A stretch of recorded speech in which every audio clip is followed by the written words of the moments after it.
সবাইকে জানাই শুভ ভাইফোঁটার অনেক অনেক প্রীতি শুভেচ্ছা আন্তরিক অভিনন্দন।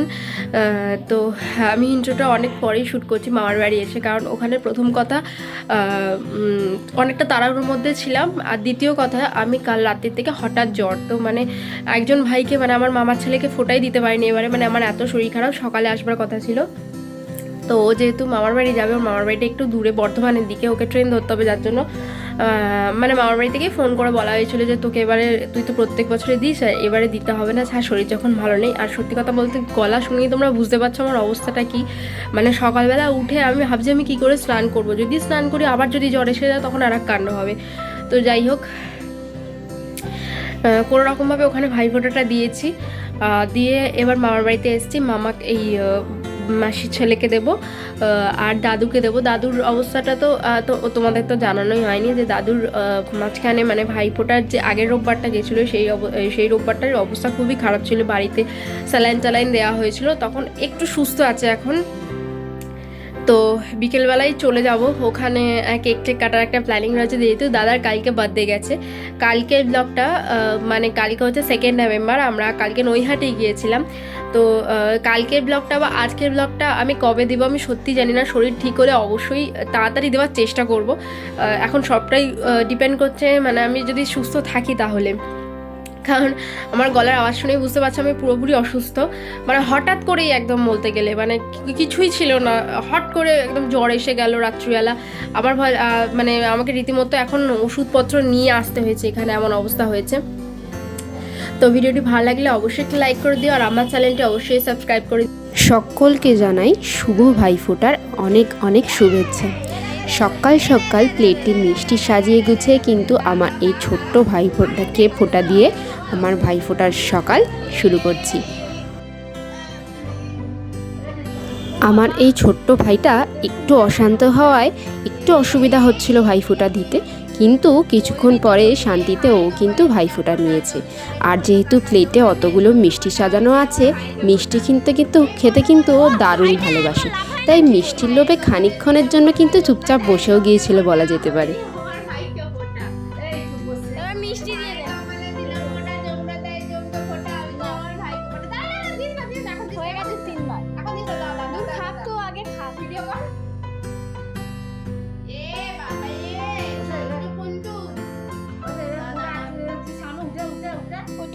দিকে খাইয়েও দিতে পারবে।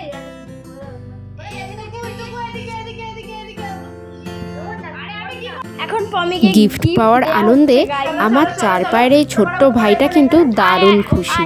যেই শুনেছে মিষ্টি দেবো গিফটে আর নতুন একটা জামা, ও কিন্তু লাফিয়ে চলে এসেছে। দেখো মিষ্টি খাওয়ার জন্য কিরকম ছটপট করছে। বসবে ঠিক বসবে, বসবে তখন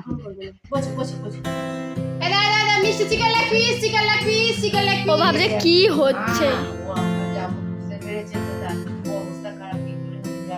ওর শিকতারা আসবে।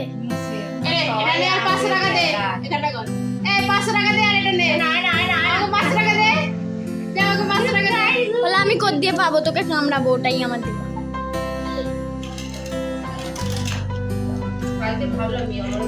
ব্লগ দিবি?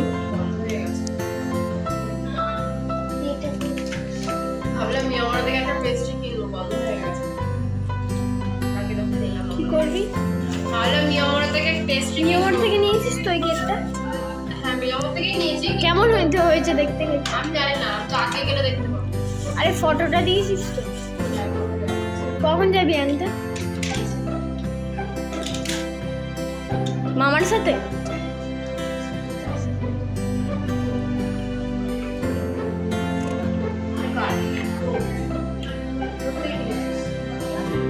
আমরা এখন সব বোনেরা মিলে আস্তে আস্তে প্লেটে মিষ্টিগুলো সাজিয়ে নিচ্ছি, কারণ দাদা ভাই দুজনেই কিন্তু চলে এসেছে। আর প্রত্যেক বছর কিন্তু আমরা এটা চেন ওয়াইজও বলতে পারো বা বড় ছোট এরকম করেও বলতে পারো, আমরা 6 বোন কিন্তু একসাথে পরপর সবাই মিলে ভাইফোঁটা দিই। মানে আগে বড় আগে ছোট পেছনে এইরকমভাবে কিন্তু আমরা ভাইফোঁটা দিই না, মানে আমরা বোনেরা এগুলো খুব মেনটেন করি। আর দেখতেও ভীষণ ভালো লাগে যে বড় থেকে ছোট আমরা সবাই চেন ওয়াইজ এরকমভাবে ভাইফোঁটা দিই।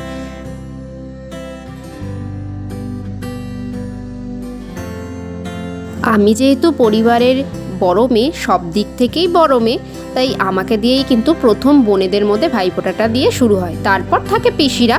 আমরা 6 বোনেরা পরপর ভাইফোঁটা দিয়ে নিই, তারপর কিন্তু পিসিরা ভাইফোঁটা দেয়।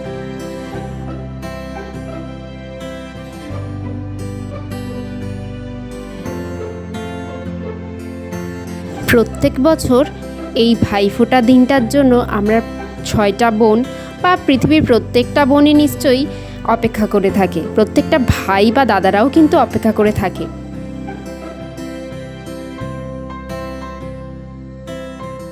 প্রত্যেক বছর আমাদের বাড়ির যে বড় বারান্দাটা রয়েছে সেখানেই কিন্তু এই ভাইফোঁটার আয়োজন করা হয়।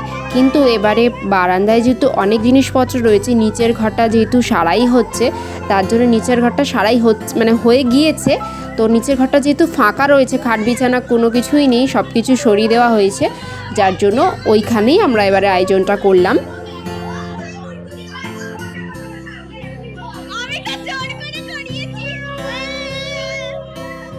আর এইখানে কিন্তু এখন চলছে প্রণাম করা নিয়ে ঝগড়াঝাটি। যেহেতু ভাই আমাদের থেকে সবার থেকে মোটামুটি বয়সে ছোট, আমি পিসির মেয়ে, আমার মেজো কাকার বড় মেয়ে, সবার থেকেই বয়সে মোটামুটি ছোট, তাই এখন ঝগড়া চলছে যে ওদেরকে কেন প্রণাম করা হয়নি, আমাকে কেন করেছে। তাই সেটা নিয়েই কিন্তু ওরা এখন ঝগড়াঝাটি চলছে।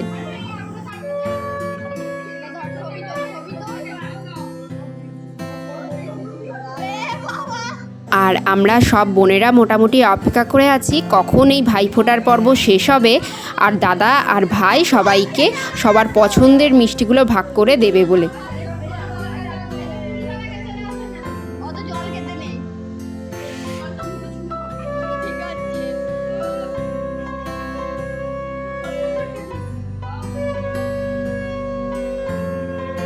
এই বছরে প্রত্যেকবারের মতো তাড়াটা একটু কম ছিল, কারণ মামার ছেলে যেহেতু মামার বাড়ি চলে গিয়েছিল, ও থাকলে একটু তাড়াহুড়ো করতাম, কারণ ওর মামার বাড়ি যেহেতু বর্ধমানের দিকে, তাই একটু তাড়াহুড়ো থাকতো। তাই এবারে একটু কম তাড়াহুড়ো ছিল, ধীরে সুস্থেই অনেকটা গেছি। প্রত্যেকবারে আমরা সব বোনেরা মানে ছোট বোনেরা একসাথে হয়ে এক জায়গায় হয়ে সবাই মিলে একসাথে এরকম পরপর ভাইফোঁটা দিই।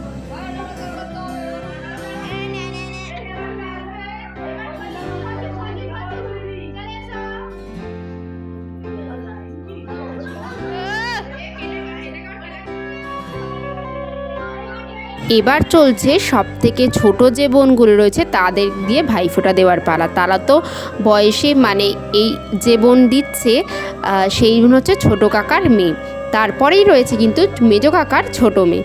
সুতরাং এরা পরিবারের সব থেকে ছোট সদস্য, এরাই কিন্তু সবার মানে শেষে ভাইফোঁটাটা দেয়। তো ওরা যেহেতু ছোট, ওদেরকে একটু সব কিছু দেখিয়ে দিতে হয়।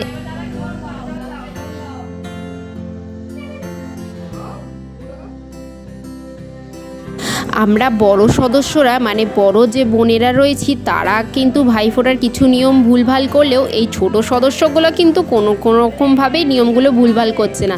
ওদেরকে যা দেখিয়ে দেওয়া হচ্ছে, যা শিখিয়ে দেওয়া হচ্ছে, তারা কিন্তু অক্ষরে অক্ষরে সেটাই করছে।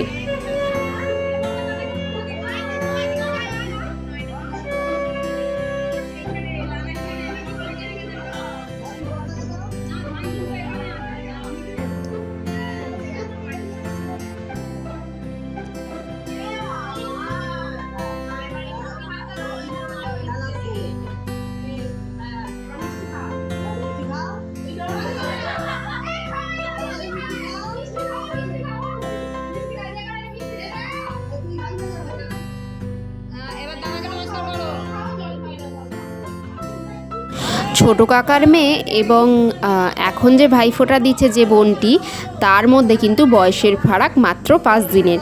এরা কিন্তু পিঠোপিঠি, তাই জন্য এরা হচ্ছে বাড়ির সবথেকে ছোট সদস্য এবং বাড়ির সবথেকে আদরের সদস্য।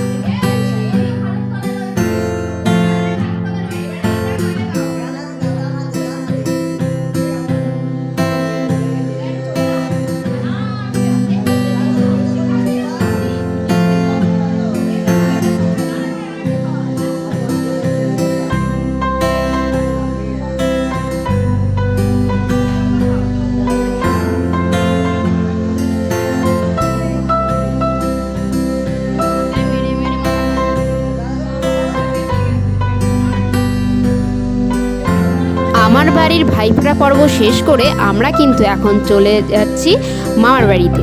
মামার বাড়িতে রয়েছে আমার মাসির ছেলে, দাদুর যেহেতু এবারে শরীরটা খুব একটা ভালো নেই, তাই আমরা একটু দেরিতেই গিয়ে ফোঁটাটা দিয়েছি। আর মামার ছেলে তো বললাম মামার বাড়ি চলে গিয়েছে, আর মাসির ছেলেও কিন্তু একটু আসতে দেরি করেছিল, যার জন্য ভাইফোঁটাটা একটু দিতে দেরি হয়েছিল। ওই দুপুর হয়ে গিয়েছিল ভাইফোঁটা দিতে দিতে মাসির ছেলেকে। ভাইফোঁটার সকালের পর্ব আজ আমি এখানেই শেষ করছি। ভাইফোঁটার বিকেলের পর্ব তোমরা পরের ভিডিওতে দেখতে পাবে। ভিডিওটি ভালো লাগলে অবশ্যই একটি লাইক করে দিও, আমার চ্যানেলটি অবশ্যই সাবস্ক্রাইব করে দিও। ততক্ষণ তোমরা ভিডিওটা এনজয় করতে থাকো। দেখা হচ্ছে তোমাদের সাথে ভাইফোঁটা বিকেলের পর্বতে।